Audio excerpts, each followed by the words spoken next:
नमस्कार, Bundeli TV news में आपका स्वागत है। मैं हूं आपके साथ दीप्ति। रुक करते हैं खास खबर के साथ। पूर्व संसदीय सचिव सुरेंद्र प्रताप सिंह बेबी राजा ने बुंदेली टीवी की टीम से खास बातचीत करी। ई बातचीत में उन्होंने जा भी बताई कि आखिर पार्टी से उन्हें टिकट काहे नहीं मिलत, काहे हर बार उनको टिकट कट जात। बाकी भी अन्य मुद्दन पे उन्हें खुल के अपनी राय रखी। देखें जा पूरी रिपोर्ट। सब जनन को राम राम। हम हैं आलू। आज हम आए हैं पूर्व संसदीय सचिव एवं जतारा से विधायक रहे सुरेंद्र प्रताप सिंह बेबी राजा के पास। अब चुनाव है एमपी में, का लग रहा हो की सरकार बने। पहले तो बुंदेली टीवी को धन्यवाद हो कि आपने हमारा चयन किया कि हमारा साक्षात्कार लेंगे। सरकार तो भारतीय जनता पार्टी की ही बनेगी।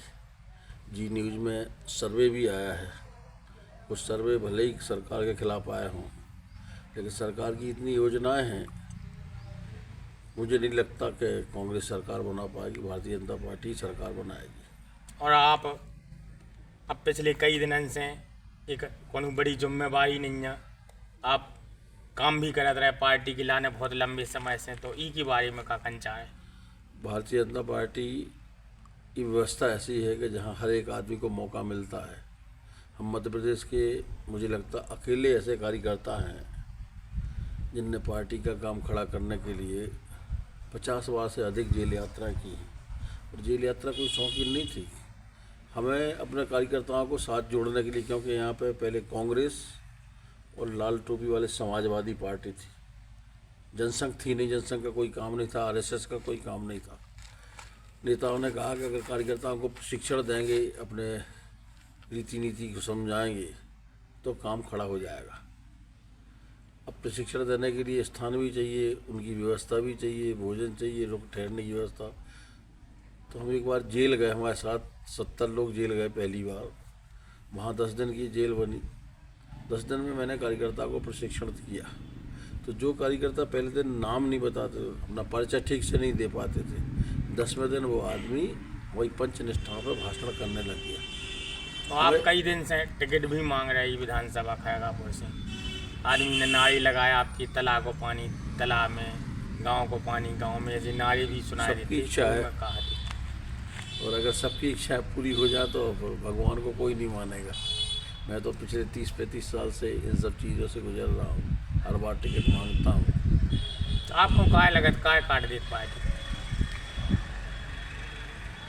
एक तो हमारी अप्रोच नहीं है। आप ये मान लो हमारे साथ के बहुत बड़ा नाम है सुरेंद्र प्रताप सिंह बेबी राजा। सुंदर लाल जी पटवारी जी का स्वर्गवास हुआ है। माननीय कैलाश सारंग जी हमारे बीच में नहीं रहे हैं। नए लोगों में हमारा बहुत संपर्क नहीं है, और हमें लगता है नए लोगों की नज़र में हम प्रभावशाली नहीं रहे हैं। तो इसीलिए किसी को खुश करने को, क्योंकि उमा भारती जी बड़ी नेता हैं, चुनाव के पहले बोलने लगती हम 40 सीटें हरा देंगे, 40 सीटें प्रभावित करती हैं वो। तो पार्टी ये तय करती है कि 40 सीटों से हारने अच्छा है कि हम 1-2 हार जाए, तो उनके मन के टिकट मिल जाते हैं और मेरा टिकट कट जाता है। जब एक टिकट भी मध्य प्रदेश में काटना हो तो सबसे पहले सुरेंद्र प्रताप सिंह का टिकट काटना है। आपने अब पिछले दिन एक इंटरव्यू में कही कि हम इतने छोड़ के सब जगह काम करें, तो आज भी कह रहा हूँ मैं, जब तक आदमी हमारा भरोसा नहीं करेगा। वैसे भी हमारी मुरैना जिले की दिमली में ड्यूटी लगी है। मैं तो दशहरा मनाने घर आया था, इसलिए 1 आध दिन रेस्ट करने के हिसाब से रुका हूँ। मैं उस क्षेत्र में काम करूँगा जहाँ के प्रत्याशी को ये भरोसा हो कि हाँ ये हमारा निष्ठा के साथ काम कर रहे हैं, हम काम करते हैं। ये तो खैरापुर में भाई छोटे ना इतने जो बीजेपी में इतने दिन से हैं। नहीं, वो बोले हमें आपका विश्वास है, आप काम हमारा काम करिए। वैसे उन्हें हमारी ज़रूरत नहीं है, उनका अपना काम है, क्योंकि वो जो मुद्दा उठाते हैं बार बार उनके और उनके परिवार के लोग, यहाँ तक कि बहन उमा भारती जी सामंत शाही के खिलाफ हम चुनाव लड़ रहे हैं, आप हमें वोट दें। उस हिसाब से मुझे लगता है उन्हें हमारी आवश्यकता नहीं है। एक तरफ सामंत शाही के खिलाफ बोलते हैं, मैं भी रॉयल फैमिली से हूँ, दूसरी तरफ मुझे लेके निकलेंगे तो मुझे लगता है उस मुद्दे की हवा निकल जाएगी। और ये अगर हम इस तरह के मुद्दे से चुनाव जीता जा सकता है तो मुझे इसमें कोई आपत्ति नहीं। 18 साल से बीजेपी की सरकार है, तो अब का सामंतशाही खत्म नहीं हो पाई अभी तक। जय नारा पहले है तो 3 में जय चले। पहले तो आप सामंतशाही की परिभाषा अलग होती है, मैं सामंतशाही की उस परिभाषा में कहीं से आता नहीं। उमा भारती जी की राजनीति हमारे साथ शुरू हुई है। आज उमा भारती जी जहाँ हैं वहाँ तक भेजने में जितना योगदान उनके बड़े भाई साहब स्वामी प्रसाद जी का है, मेरे ख्याल से उससे कम मेरा भी सहयोग नहीं है उनको यहाँ तक पहुँचने में। चाहे वो पार्टी के काम की बात हो, चाहे उनके प्रचार की बात हो, यहाँ तक कि उनकी सुरक्षा की भी बात हो।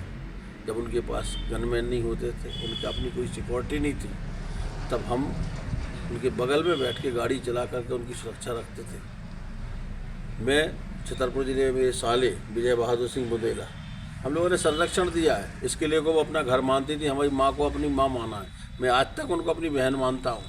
लेकिन जब उनके मुँह से इस तरह की बात सुनता हूँ, इतनी दूरियां बढ़ गई, जब इतने मतलब संबंध हती, अब ये तो वही बता पाएंगे नाराज़गी का कारण क्या है। मैं तो इतना बड़ा नेता हूँ नहीं कि नाराज़ हो जाऊँ, लेकिन जब उनके मुँह से अभी एक इंटरव्यू टीकमगढ़ हुआ है, जैसे उन्होंने उसमें कहा है कि मुझे खरगापुर में भी सामंतशाही बहुत खटकती थी, तब दुख होता है कि हमने 10 साल से भी ज़्यादा 15 साल तक आपके साथ काम किया है और आपका भाई बन के काम किया। आज मैं आपको अपनी बहन की तरह मानता हूँ। समाजवादी पार्टी में जाने के बाद भी मैंने कोई ऐसा शब्द मंच से आज तक उनके बारे में नहीं बोला जो एक भाई अपनी बहन के बारे में नहीं बोल सकता है।